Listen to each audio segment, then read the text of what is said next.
Mr. Chairman, I'll yield my time to my friend and colleague from Texas, Mr. Ratcliffe.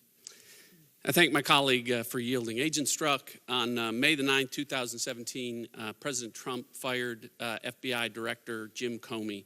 That same day, you and FBI lawyer Lisa Page exchanged quite a few texts on the topic.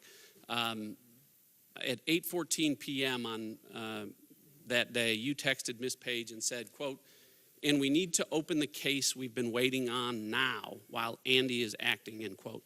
First, is that Andy McCabe, the former deputy director of the FBI who has since been fired and criminally referred by the Inspector General? It is. All right. And what case are you referring to opening now that Andy is the acting director of the FBI? Sir, to get into that would relate to ongoing investigations, which, consistent with the department's policy on ongoing investigations and based on the special counsel equities, I'm not authorized to discuss ongoing investigations. Okay, well, let me see if I can give you a question that you can answer. You sent 4 more texts to Ms. Page, and her first response to you at the bottom of that page you're looking at is, quote, "We need to lock in," and then there's a black mark where someone's name's been redacted. "We need to lock in redacted in a formal, chargeable way, period. Soon, period." Whose name's been blacked out? Sir, I don't know. I need to see the original list or original text. You don't know. Okay. Well, I don't know either. Here's what else I don't know. I don't know if the person whose name has been redacted is Republican or Democrat. I don't know if they're black or brown or white. I don't either, sir. I don't know their religious beliefs. I don't know their sexual orientation. I don't know those things, and I don't care.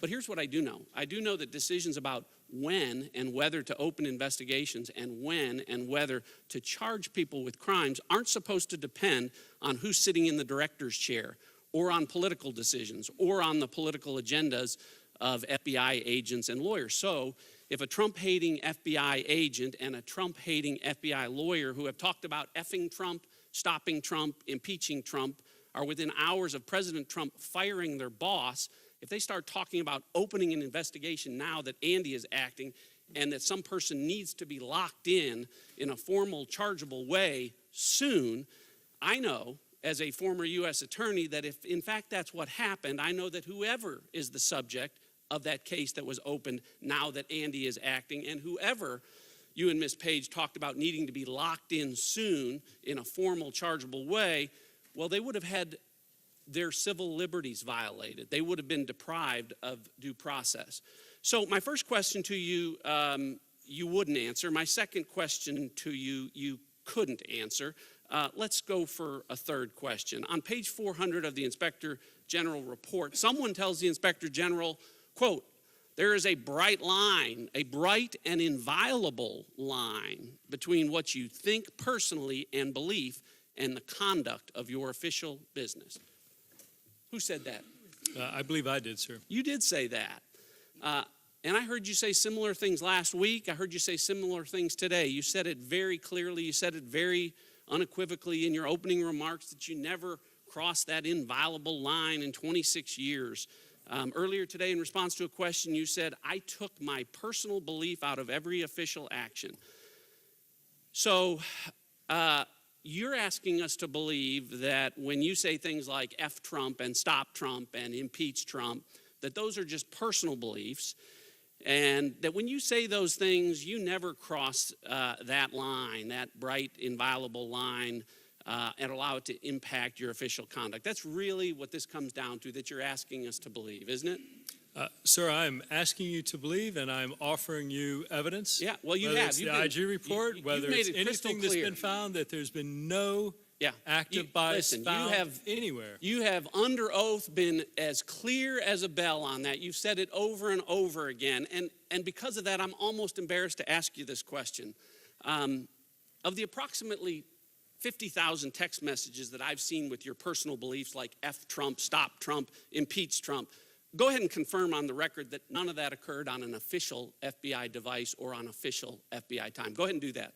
Sir, no, they did. Many of them did occur. Oh, they did. And I would say Okay, of the so 50,000, sir. So really, no, I'll give you a chance at the end. So what you really meant to say was that when you said you never crossed that bright, inviolable line, what you meant to say was, except for 50,000 times, except for hundreds of times a day where I went back and forth, expressing my personal opinions about effing Trump and stopping Trump and impeaching Trump on official FBI phones on official FBI time.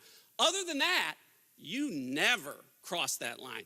I'm sure there are 13,000 FBI agents out there that are beaming with pride at how clearly you've drawn that line. Agent Strzok, are you starting to understand why some folks out there don't believe a word you say, and why it's especially troubling that you, of all people, are at the center of the 3 highest profile investigations in recent times that involve President Trump, and that you were in charge of an investigation investigating, gathering evidence against Donald Trump, a subject that you hated, that you wanted to F him, to stop him, to impeach him?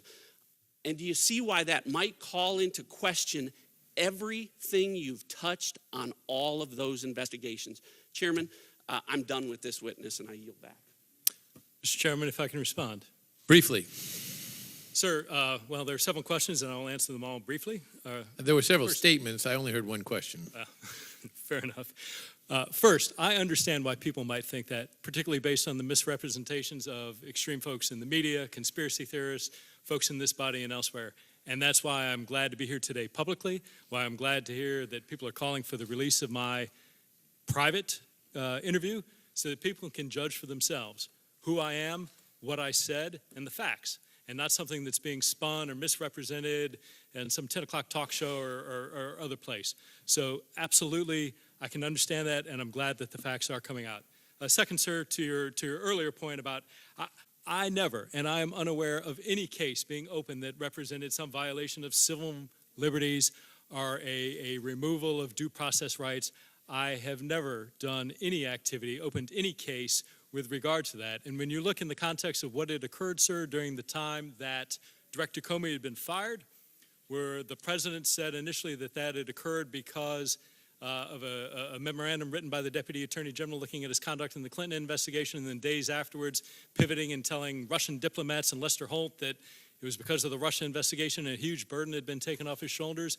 We all were very concerned about, from an investigative standpoint, the pace and severity and the unprecedented nature of facts and events that were unfolding, and our investigative desire. I did say briefly to go. I appreciate that, Mr. Chairman. I'm Mr. wrapping Strzok, up. In that regard, though, desire to lock things in before things changed was very important to us. Pointed to your response, however, and in the interest of full transparency, and to Mr. Ratcliffe's point, will you authorize the release of all of the other text messages that have not been released to the Congress to this point?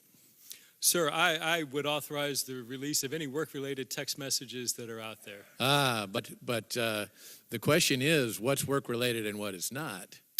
That's right, sir. And I would not accept or agree to the release of non-work-related text messages. Even though your testimony is that you would never let your work interfere with your personal opinion. That is exactly my testimony. So how are we going to know that unless we see those text messages? Well, the Inspector General, very carefully, an independent body, went exhaustively through the entirety of that body and found, sir, that there were no acts of bias, that there was nothing demonstrable. Inspector General works for an entirely different entity than the United States Congress. Will you authorize release of them to the United States Congress? No, sir. Mr. Chairman, point of inquiry. I'm trying to understand his answer. My understanding was that the Inspector General did not see what he is claiming to be his personal text, that they were requested and he delivered what he said was business related. So if I understand correctly, no one has seen anything that he determined, Mr. Strzok determined, would not be delivered because in his opinion, they were not business related. I have a number of texts in front of me that I would say were very personal that we're looking at that undoubtedly he would have objected to turning over. The gentleman makes a very good point. He may want to ask questions about that when he is shortly to be recognized. But first, we're going to recognize